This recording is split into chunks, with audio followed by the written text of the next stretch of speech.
కొంతమంది ఎంత పెద్ద పెద్ద చదువులు చదివినా వాళ్ళ మెదడు మాత్రం చిన్నగా అవుతుంది. కొద్దిగా కూడా పెద్దగా ఆలోచన చెయ్యరు. చెత్తేరుకునేటోళ్ళ తిరగనే కొట్టుకుంటారు. ఇగో వీళ్ళని చూడుండ్రి, దేశాన్ని నడిపించే కొలువులు ఎలా పెట్టుకుంటా ఎసంటి ఉద్దారకం పనులు చేసిండ్రో. ఐఏఎస్, ఐపీఎస్, ఐఆర్ఎస్, ఐఎఫ్ఎస్ అనే దేశాన్ని వెళ్ళే చదువులు చదివిన గొప్పోళ్ళు ఒకల మీద ఇంకొకరు పెట్టుకున్న కేసులు కాగితాలు ఇవి.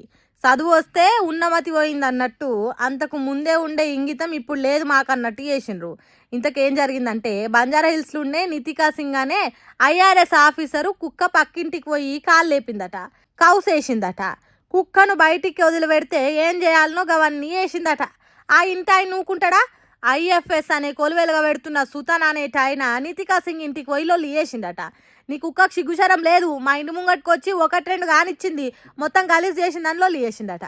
ఎంతైనా పెద్ద పెద్ద చదువులు చదువుకున్నారు కదా, ఒకళ్ళ కంటే ఇంకొకరు ఎక్కువ మాటలు మాట్లాడుతున్నారు కదా, అందుకే మాటలు పెరిగినాయట. ఇక నితికా సింగ్ అనేట ఆమెకు కాసింత తెలివి ఎక్కువ ఉన్నది కావచ్చు. సుతన్ ఐఎఫ్ఎస్ ఆఫీసర్ మీద కేసు పెట్టింది. మా ఇంటికి వచ్చిండు, తలుపులు దన్నిండు, పూల కుండీలు వలగొట్టిండు, పనోళ్లను తిట్టిండని నితికా సింగ్ కేసు పెట్టిండట.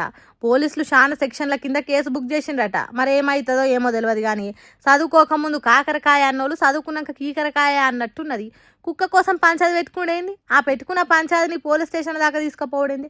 అది కూడా అల్లాటప్ప మనుషులు కాకుండా సివిల్ సర్వీస్ పాస్ అయిన వాళ్ళు గింత ఈ రంగం చేసుడేందని తిట్టుకుంటారట. ముచ్చట తెలిసిన వాళ్ళు కూడా.